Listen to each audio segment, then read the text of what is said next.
This is an RNZ podcast. Met a lady the other night at a party and wanted to ask her out. John Court was born in New Zealand in 1945. Adopted by a loving family, he grew up knowing nothing about his birth or complicated history, and he was okay with that. But in the 1970s, the secret of his birth would surface in the most unlikely of ways. You can't go down that street. Her mother is your real mother. Revealing a mystery What did she tell you about your father that day? That he was an American Marine. that will take decades to unravel. The level of secrecy is quite high, and American military command didn't want to admit to paternity. I'm Rita Atwood, and this is The Sound of My Father. Every family has a hidden story, I didn't understand why they had to be a secret. something whispered behind walls and sometimes taken to the grave. She said, your history will come to you. But I'm going to tell you a story so extraordinary, it could be ripped from the pages of a Hollywood script. I'm not a religious man. I'm not a superstitious person, but it shook me.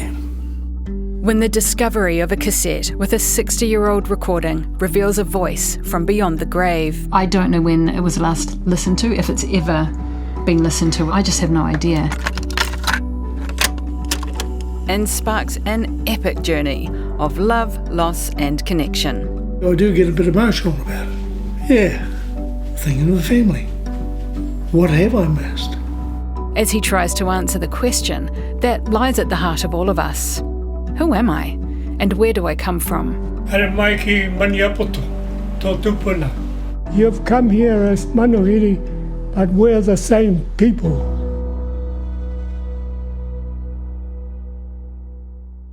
All good? All good? It's so quiet. So quiet. So Unnervingly nice. quiet. Unnervingly, yes. Very uncomfortable.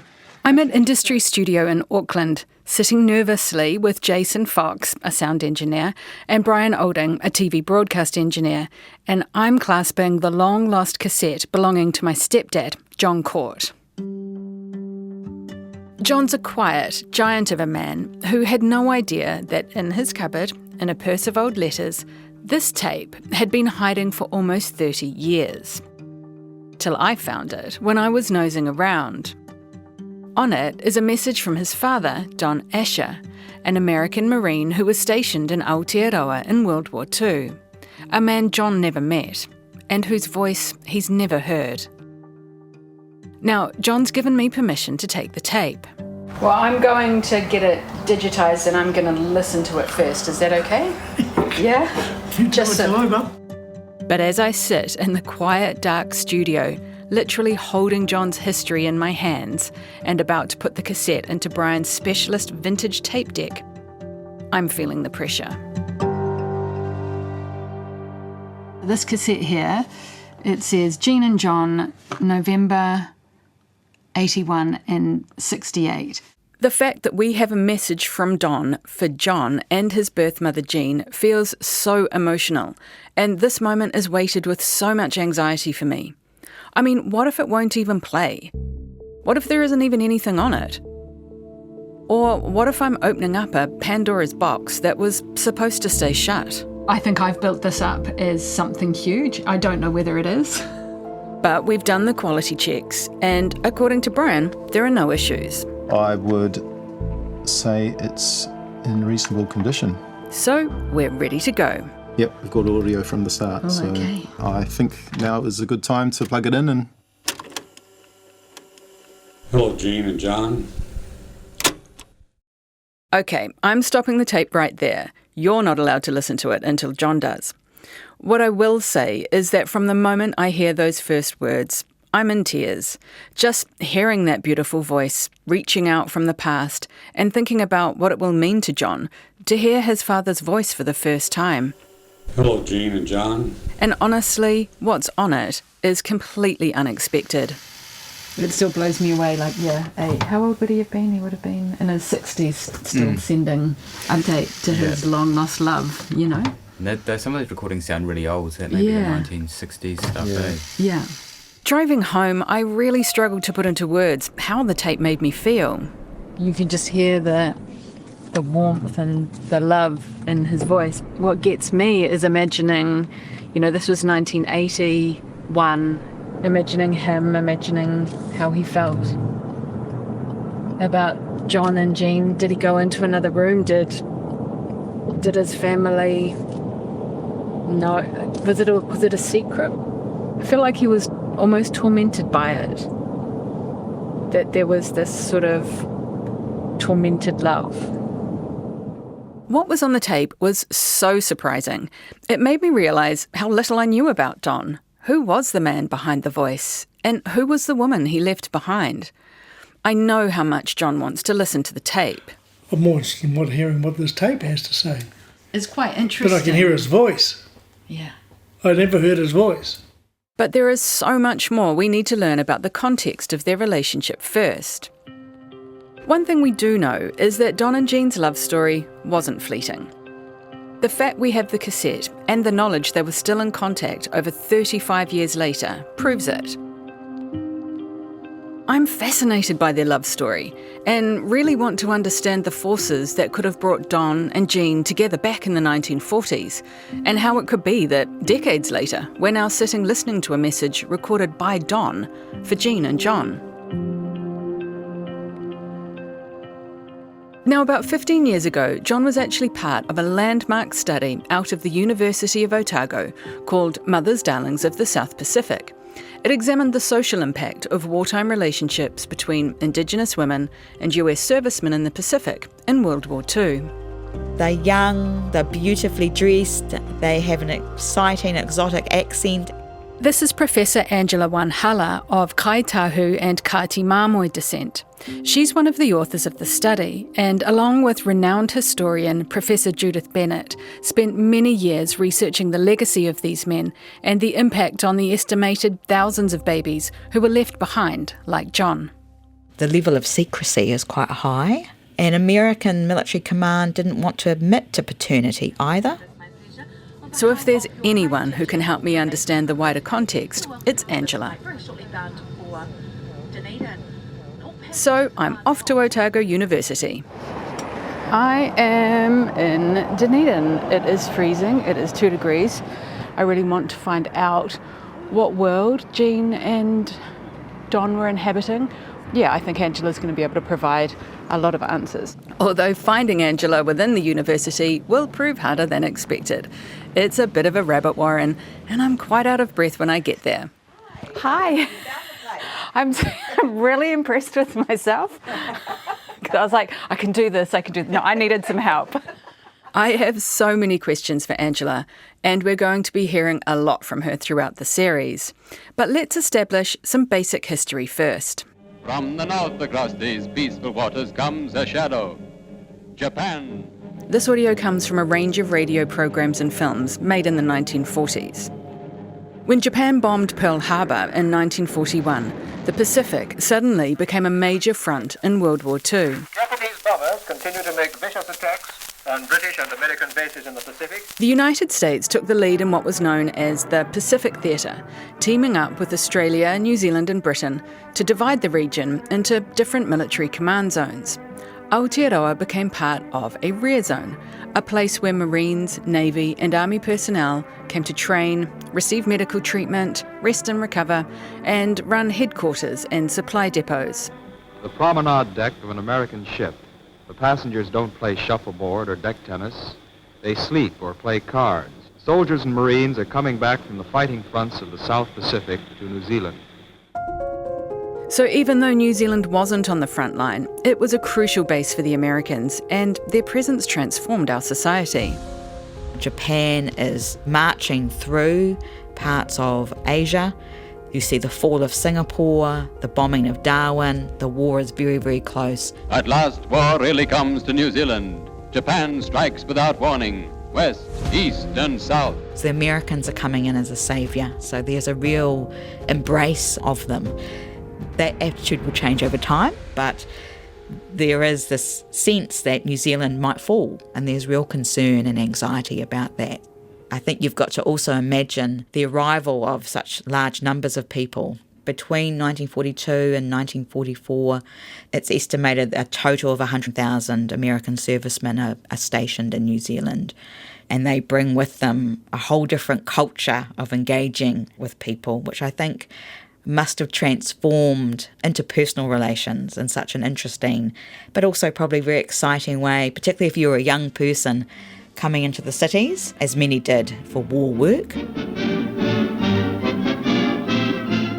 There are film reels of the time showing ships arriving with hundreds of US servicemen on board, all in uniform, looking expectantly at the foreign land they've just arrived in. One man recorded his thoughts in a diary. We were awful sick of the sea, so dry land was sure good to look at. It looked like a friendly country, all ashore. Boy, did real solid land feel good. To put a lens on the romantic side of it, like just how exciting was this? What did it mean for our young women? Well, the American servicemen who came to New Zealand, they are coming in as something exotic, something a bit different. They seem glamorous, they're young, they're beautifully dressed, they have an exciting, exotic accent, and they bring with them a very different romantic culture. They also come with a lot of resources too. They're well paid compared to New Zealanders and New Zealand men who are serving overseas. They also have stores, so they can purchase chocolate and all those lovely things that are hard to get access to during a time of rationing.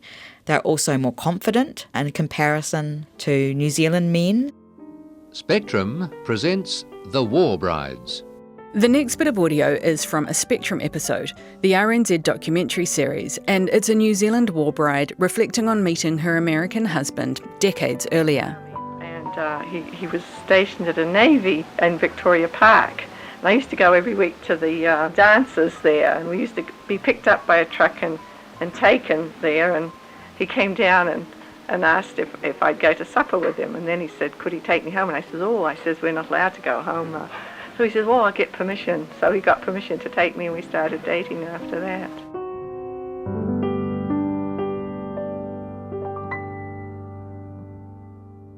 It's a lot of the commentary of the time from women who talk about quite a vast gulf, really, in the way in which romantic culture was practiced and experienced. I feel a bit sorry for our for our local blokes. Yeah. So it's very exciting, I think. These men are coming back from their life in the jungle.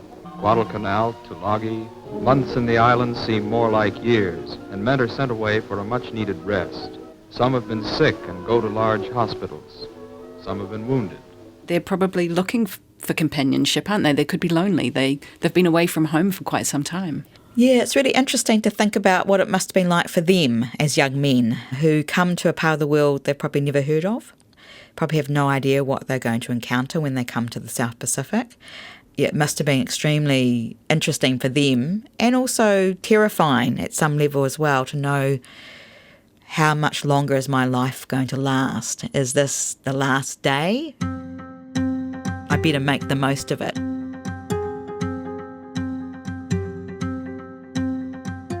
I don't know much about Don at this point, but I'm trying to imagine what a young man from America would have been going through so far from home, so very young, possibly injured, and so far from everything that was familiar to him. Life must have felt so precious, and falling in love must have made him feel so alive and present. But I'm also wondering about Jean and how their fateful meeting could have taken place. What I do know is that Jean grew up on a farm in the Otorohanga district, not far from the little settlement of Hangatiki, near Waitomo Caves, and she was part of that big urban shift that took so many Māori to the cities around that time. So economically in the 1930s, Māori are rural, they're rural labour, they're not working in the skilled industries, they're not even working in factories. And when we say rural, we're not kidding. Before World War II, only 10% of Māori lived in cities. For example, on census night in 1936, the Māori population of Auckland was less than 2,000, out of a total of over 200,000 people. And in other cities, the number of Māori was even lower. But those figures were about to change a lot. So World War II brings about for Māori the move towards city living. And that's partly a response to the fact that many of those rural areas that Māori knew well and where they lived near their marae were poorly resourced. There was not enough industry to maintain people. Their educational level is much lower than Pākehā because there's no expectation to go on to high school, and there are very few high schools in those rural areas for Māori as well. Just to be clear, this lack of education wasn't by choice. By the 1930s, Māori had endured decades under the so-called native school system. These schools, shaped by the government's assimilation policy, not only punished tamariki for speaking Māori, but encouraged them to become domestic servants or manual labourers, and academic prospects beyond primary school were not common. But the Second World War opened up a raft of opportunities. You go from rural areas into booming cities. Factories have emerged to kind of serve the interests of the Allied forces, building bombs and mortars and things like that. Need young people in the city and working, and young women in particular. Quick fingers and deft hands solder the canisters and wind the bobbins that go inside them. They make them fast and they make them well. So there's quite significant demographic, economic changes taking place, which must have been pretty exciting, I would think, if you were young, especially when you've got the arrival of American servicemen and Allied forces in New Zealand. The Hangatiki area in the Waikato, where Jean is from, is about as rural as it gets. And I can only imagine the excitement of being a young woman in the city, carving out your own future, as well as the added excitement of a novel and exotic dating culture brought in by the Americans, who were looking for love and companionship. Angela tells me that the US military commanders knew that to maintain the morale of their young men, socialising was vital. But they also didn't want them to form long-term ties, as that could affect their mindset in battle. So they tried to carefully manage the opportunities their young men had to mingle. The American Red Cross, for instance, and other kinds of organisations put on events. Dating culture is built into these dances and concerts that young women are invited to attend. They did not want to have illicit relations. They did not want host communities to look upon the Americans in a bad light. They understood that they had to manage those relationships, but it's very hard to do that. And amongst young people who don't want their lives completely managed. We started talking to an elderly gent there on the street, and we said, is there any place we can go where there isn't any military people? Is there a dance or a movie or someplace else? And he says, yes, he says, you get on this. Yep, as that US serviceman found out after a conversation with a Kiwi bloke, there were plenty of places that people could go to enjoy themselves without military command knowing about it. There were dance halls, there were nightclubs, there were all kinds of opportunities, as opposed to the ones that were highly regulated, like the milk bars. For younger listeners, a milk bar was a casual sort of eatery where you could get milkshakes and ice creams, a wholesome establishment that fitted with the military's idea of positive relations. But it certainly wasn't all rosy, as the US servicemen often came from states with strict segregation laws. So we've got to remember that when American servicemen are coming to this part of the world, they're coming with their own racial preconceptions. And yes, we have racial prejudice in New Zealand, and we have racism that was experienced by young Māori when they go into the cities. But we also have a long history of cross-cultural encounter, which sits alongside that history of racism and prejudice, in tension with that. And New Zealand at the time liked to kind of claim good race relations when the Americans do come. There's a lot of concern about how to manage interpersonal relations, including race relations. Certainly up in Auckland and elsewhere, there's racial tensions, which Te Puia, the well-known figure and the most public figure with the kingitanga, tries to manage, because there had been racial violence between American servicemen and Māori up in Auckland. It's a bit volatile, and that mixes in with a real shift in romantic culture and also the rise of more illicit relationships. There's a lot going on. So it's a volatile mix in the 1940s. Exactly what sort of relationship Jean and Don had is yet to be discovered. And later in the podcast, we'll find out what this volatile mix Angela talks of might have meant for a young American man and a beautiful young wahine Māori had they decided to pursue their relationship any further. But talking to Angela gives me a much better understanding of the world Don and Jean were living in. And while how they met is still a mystery, I can't help imagining this beautiful couple, young and in love, somewhere in Auckland dancing, surrounded by the chaos of war, but also the excitement of romance. But that young love wasn't destined to last. By early 1945, the war was winding down. In the Pacific, the Allies had scored a victory in the vital Guadalcanal campaign in 1943 and continued to push Japan back, island by island.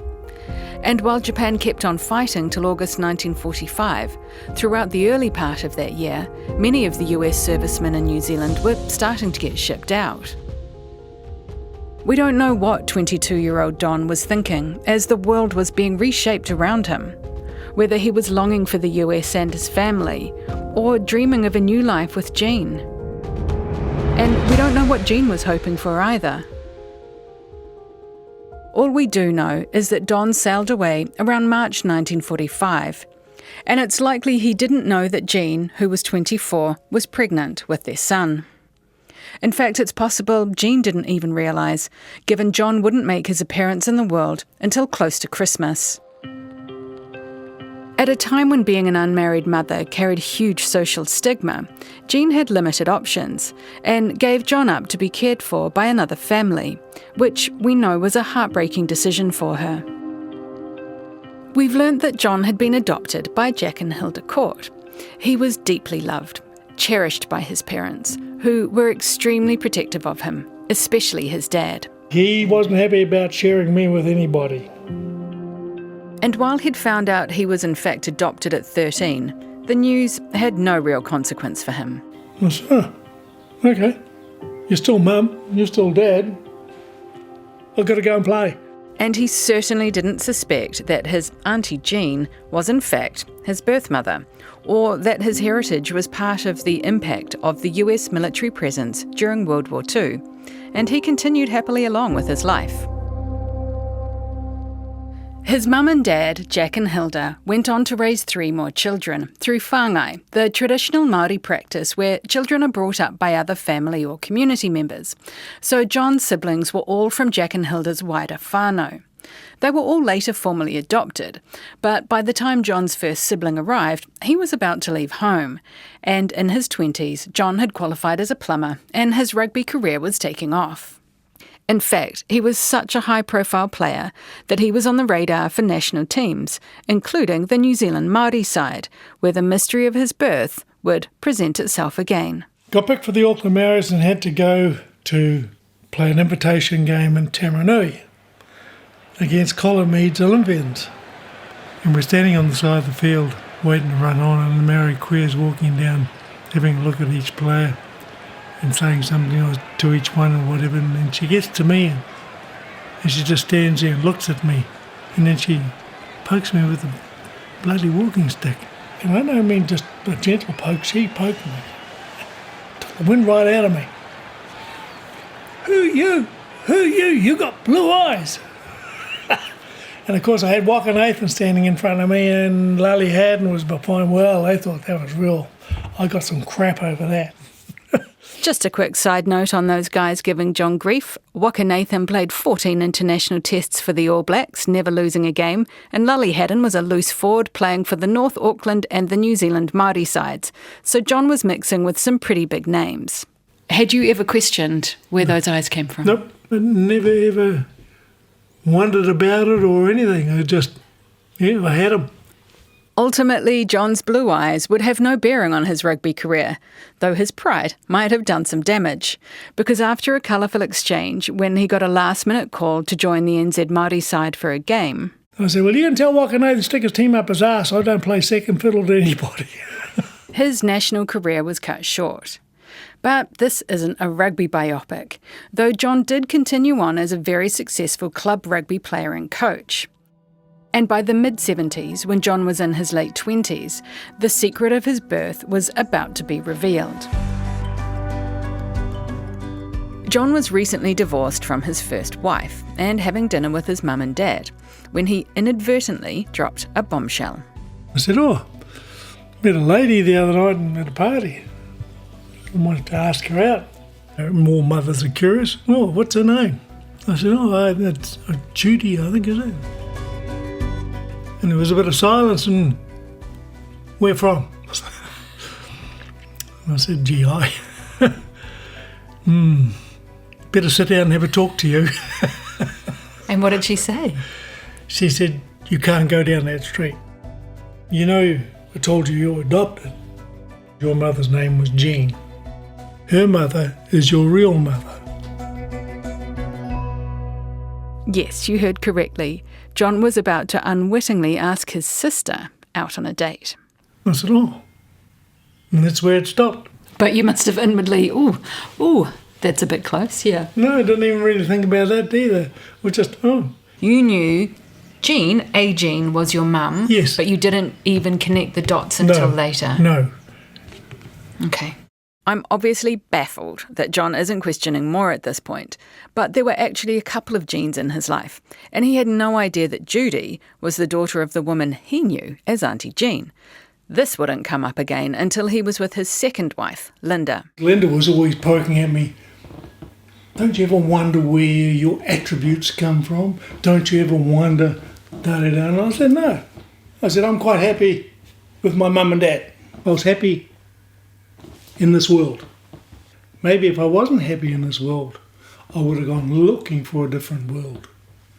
But I was happy here. But as time went on and the conversation kept coming up, John did quietly start to ponder the question of his birth and draw conclusions about who his birth mother might be. I only know two Jeans. There was a Jean Cavaney and at that stage an Auntie Jean. Jean Cavaney never had children. This is the moment that John realises that the woman he knows as Auntie Jean is in fact his biological mother, which you would imagine would be a huge moment, right? But remember, by this point John is in his 30s, his mum and dad are still alive, and he's as loyal to them as ever. I didn't do anything until Dad died, because I thought he would feel betrayed. I was even a bit worried about Mum, but Mum was very practical, I suppose. She knew I loved her anyway, so it didn't really worry her. She was secure. Yeah. In 1981, John lost his dad Jack to cancer. He'd been sick a couple of years. I just saw this big man wasting away. John was heartbroken, and in the months after his dad's death, curiosity about his history got the better of him. So one day, on the spur of the moment, John decided to visit Jean in Glen Innes, Auckland. And I knew she lived up Line Road. I went and knocked on her door. And she opened the door and said, you know. That's all she said. Was there a little element of like confrontation or like, here I am? Curiosity. That's all. Just curious. And I thought, maybe they'll tell me who my dad is. She grabbed me and said, come inside, I want you to meet the family. What did she tell you about your father that day? That he was an American Marine who'd been wounded and was brought back here and was in hospital here. She was seeing him. And then she said one day I went up to see him and he was gone. She said I tried to find him through the American Army, but nobody would tell her anything. So when Jean tells you about Don, what did you assume, that he didn't know about you? I actually didn't make any assumptions at all, love. I really didn't. He was just a name to me, Yeah. America's way over there. I didn't know enough for it to bother me, or I still had my mum and dad. That's all that mattered. Well, I didn't have dad then, but I still had mum. It's very obvious by this point in the story, I'm sure, that John is extremely devoted to his mum and dad, which is going to have a big impact on his reunion with Jean and emerging relationship. Now, Jean did go on to marry, twice in fact, so that day John finds out that along with Judy, he has another younger sister, Lynn, and a younger brother, Mark, along with numerous aunties and uncles who Jean couldn't wait to introduce to him. I remember Jean asking me if I'd come to a family gathering at a sister's place. We were going to meet some of the family. They didn't know about me. They didn't know about me at all. Apart from, I think, Lydia or Ellen, one of those had a suspicion of me. Up until John knocked on Jean's door, we believed John had been kept a secret from the whole family, which is not unusual, of course, given he'd been adopted out. But Jean was very close to her sisters Lydia and Ellen, so there may have been some prior knowledge. But that day, John got to meet multiple aunties and uncles, including Jean's youngest sister, Hinawai. How did you get on with them? Very well. Yeah, very well. What were they like? Very welcoming. Very welcoming. Yeah, it was unreal. What do you mean by unreal? That you can sort of look and see some of you and them, especially Hinawai. I was drawn to Hinawai. I don't know what it was, but I was drawn to her. And you formed quite a close relationship? A very close relationship with Hinawai. Yeah. Always used to call her my favourite auntie. And that's pretty special, right? To stand in a room and to be able to feel and see, I guess, I don't know, a physicality or commonalities? So welcoming would be the word, I'd say. You weren't treated as an outsider or anything like that, you know?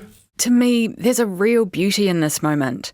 John kind of plays it down, but the look on his face when he's telling me has this sort of awed expression, and I can see what it must have meant to him to feel that shared whakapapa. Then I started to understand where my physical capabilities came from. Because I know there is an Earl Nikora who was a New Zealand champion boxer. Yep. So he'd be a cousin or an uncle. So the genes are there within that family. I have wondered about, I wonder what I would have been like if I was brought up in a king country. But it's interesting, isn't it? There's no denying, you know, as happy and secure as you were, it's fascinating to find out where parts of you come from, right? Yeah. I was very happy to have John as a brother. I was over the bloody moon. This is Lynn, Jean's youngest daughter, who John also met in 1981 and formed an immediate bond with. Now, I met Lynn when I was younger at some family gatherings, but she's lived in Australia for decades, so I knew she likely wouldn't even remember me. And I was quite nervous about reaching out. But after lots and lots of messages, we are finally having a video call. Oh, got you. Hello. Oh, it's so nice to see you. Sorry. I'll put these socks out. How are you, darling? I am good. I am better for seeing you. It's so nice to see you after messaging and talking, and yeah, it's so nice to see you. Yeah, I just had a good look at you. Yeah. From the get-go, I can tell you that Lynn is an absolute delight, and I know how close she was to her mum. So I'm keen to hear some of Jean's history and maybe figure out how she and Don might have met.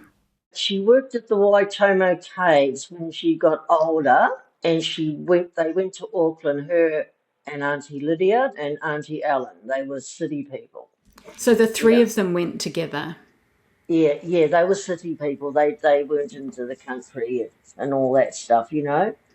Well, I saw the photos of Mum and all that, and I was like, God, yeah, very well dressed. Ladies, they were ladies, yeah. They were taught to be like ladies and things like Mum didn't like swearing and things like that. Did she go to Auckland with her sisters before World War II, or did she go during World War II? I don't know. She never spoke of it. Mum was very private. She was very quiet about things. It was hard to get something out of. All of them were. The three of them were. So I'm getting that she possibly didn't share that much about that time, but do you have any idea what life was like for them in Auckland? Were they going to dances or milk bars or... Yeah, I think they were, because it was that era where all the Americans came in, and that they'd go to dances and things like that. I'd say, of course, I didn't know about Don till later, and that was the love of Mum's life. He really was. She did love him. She really did. Do you know how they met? Did your mum ever tell you that, like the moment they met or anything like that? No. No. Yeah. Quite secrecy. Secrecy was there. Auntie Ellen and Auntie Lydia, they were all very tight, and it was secrecy. Mm. I would say they would have met in Auckland at a hotel, and they'd just gone in there or to a dance. That's what I would say.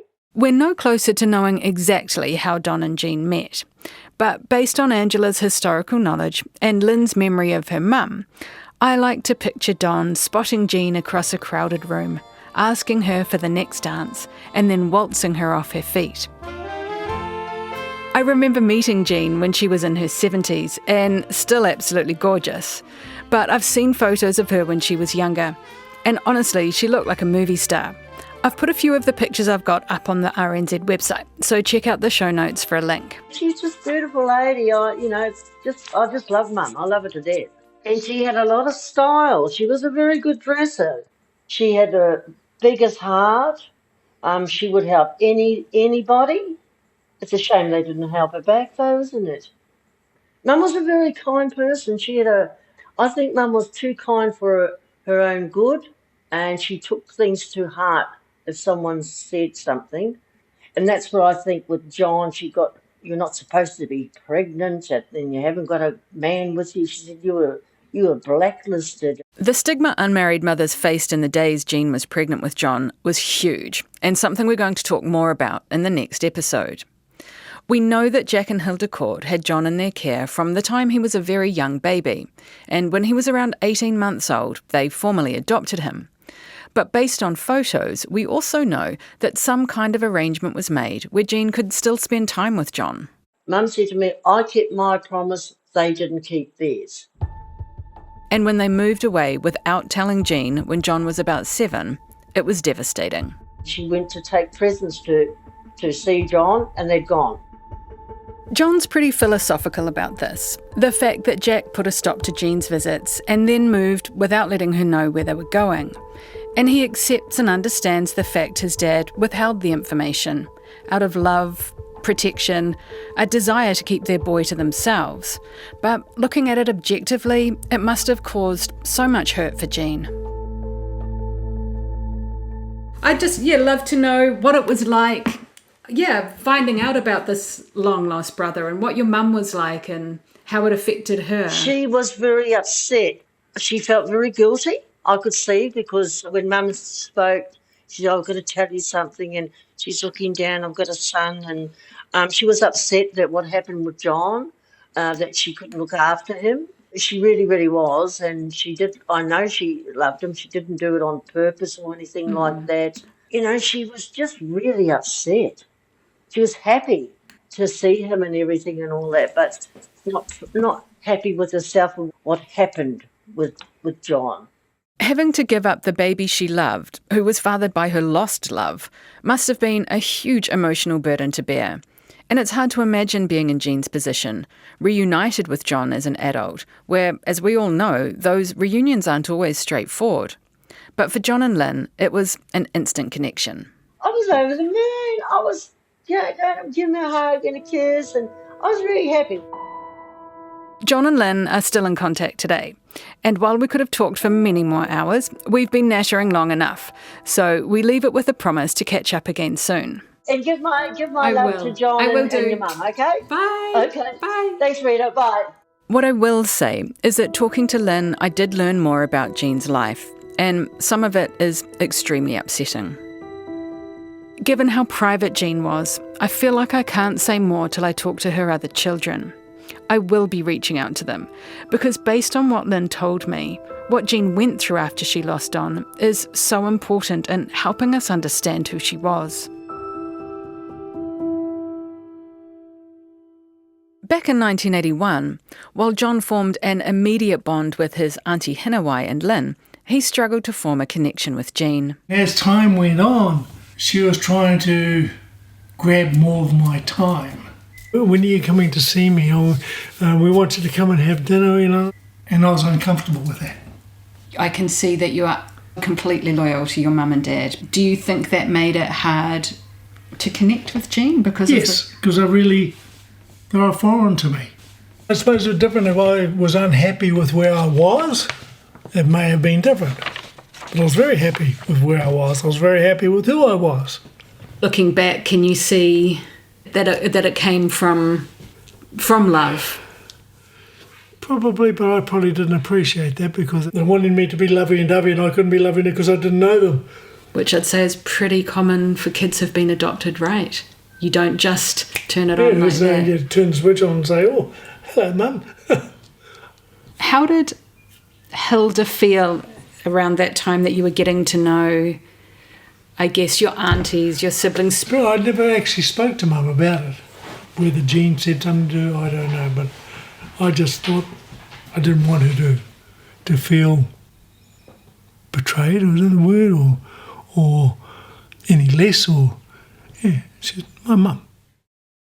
John and his mum Hilda had a beautiful relationship, and it's very clear how deep their bond was, and remained until she passed in 2012. But I also keep pondering John's relationship with Jean, how much being reunited with her long-lost son must have meant, and just how complex building that relationship must have been. John can sound quite distant when he talks about Jean, but I know he introduced my mum Jill to her quite early in their relationship, so I'm interested in Mum's perspective. She was a lovely lady.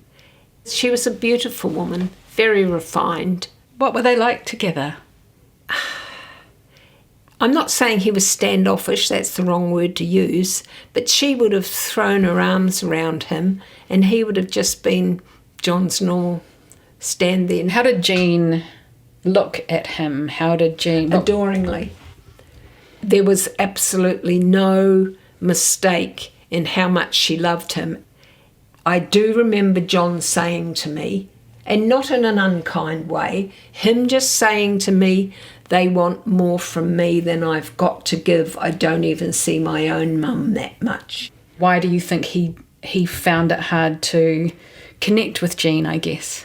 I think because he loved his parents so much.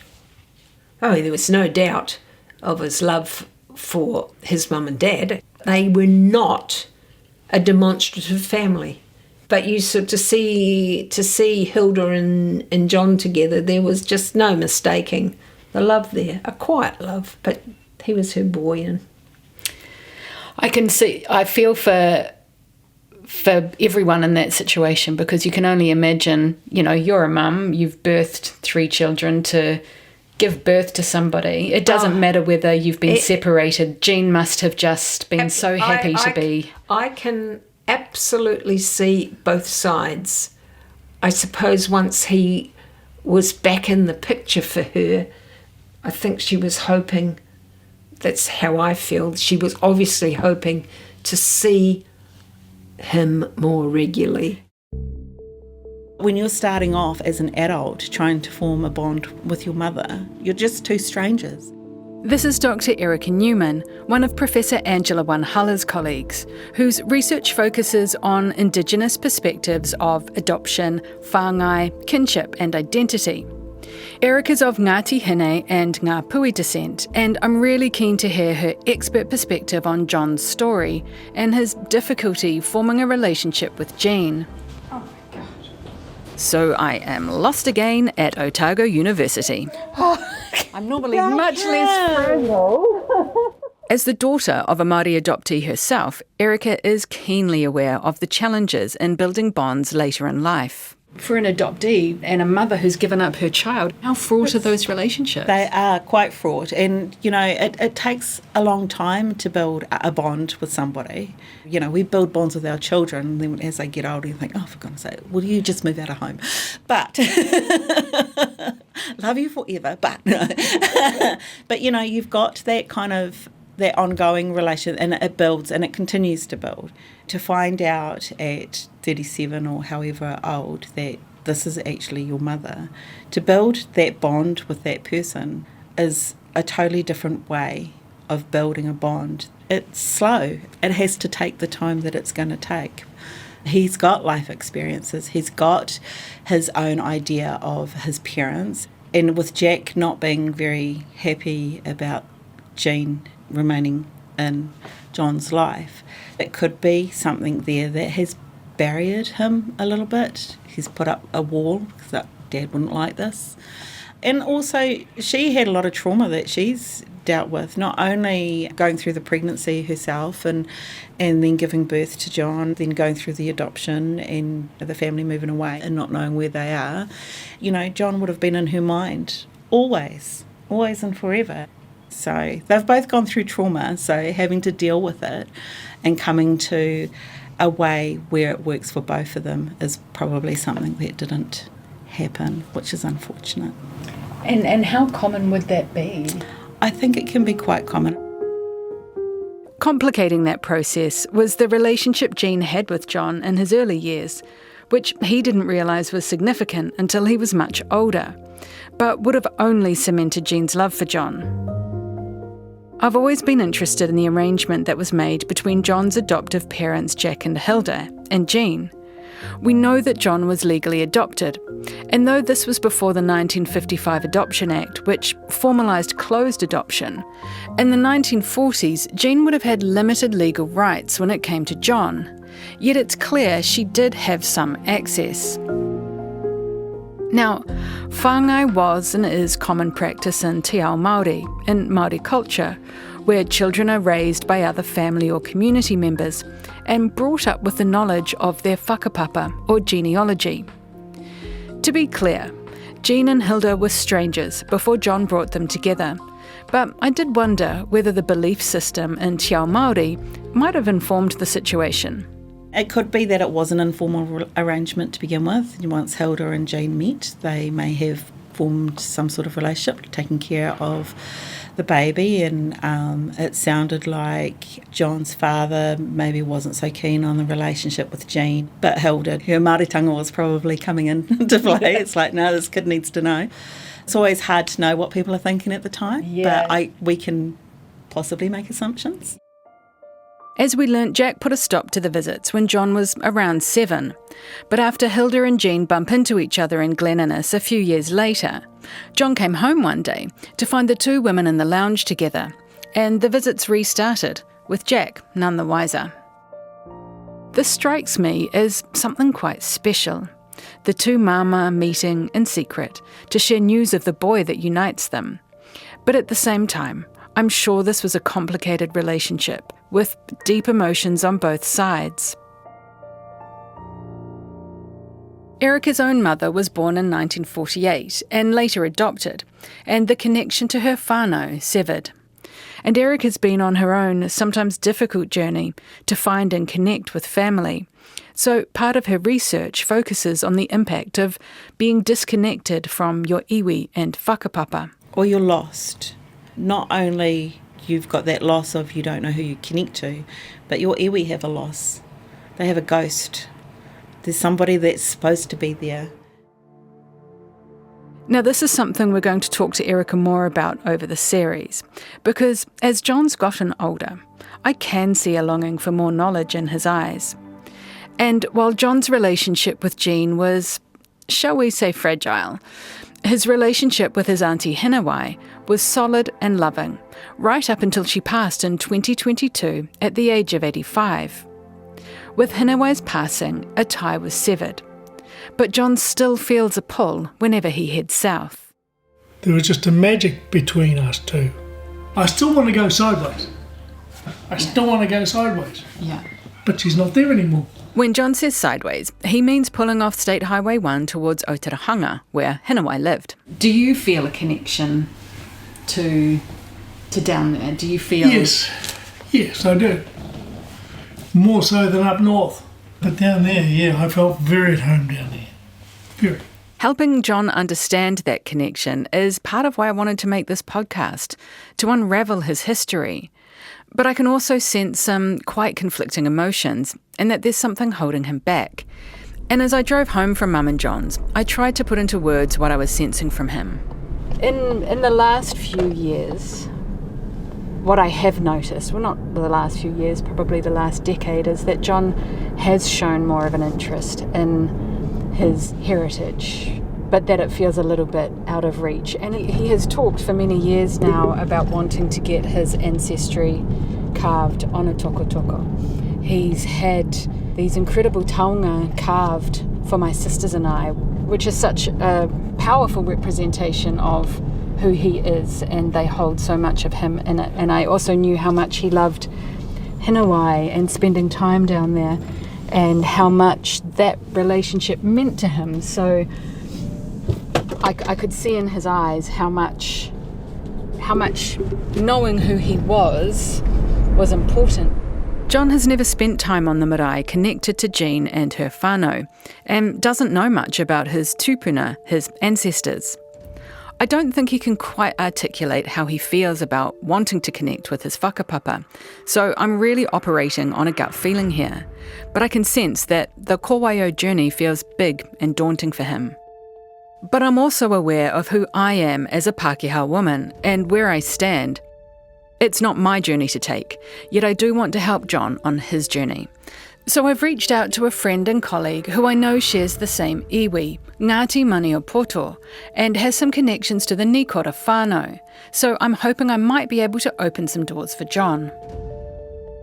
Now, I realise that at this point in the story, we haven't mentioned Don, John's birth father, for quite some time. But believe me, he is about to re-enter the story in a big way. When John connected with Jean in the 80s, she told him his father's name and that he was an American Marine. And he remembers being aware that Don had passed. No, I can't exactly remember when that she told me that Don wasn't alive. Once she told me that, basically switched off. Thinking any connection with the US was long gone, John simply closed that chapter mentally. But in 1995, when John was 49 and Jean was 75, John visited Jean in hospital where she was dying. And knowing it was his last chance, pushed for more information about his biological father. I said, my history is going to die with you. And she said, no, it will not die with me. Your history will come to you. That is the word she used. And that sort of perplexed me a bit. Don's died, she's died, so who the hell's going to tell me? After Jean passes, John's handed something very personal. I believe Judy gave them to us, along the lines of, found this in Mum's stuff. It's a discovery that will shake the foundations of everything he knows. How much did Don want to have a relationship with John? 100%. He wanted to know him. But that's all coming up in the next episode.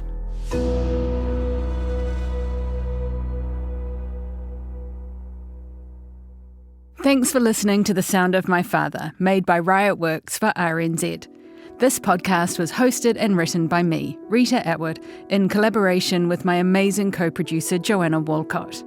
Follow and listen to The Sound of My Father wherever you get your podcasts, and if you've enjoyed, please share it far and wide. My heartfelt thanks to my beautiful family and all of John's extended whānau, who so graciously shared their knowledge, history and time for this podcast.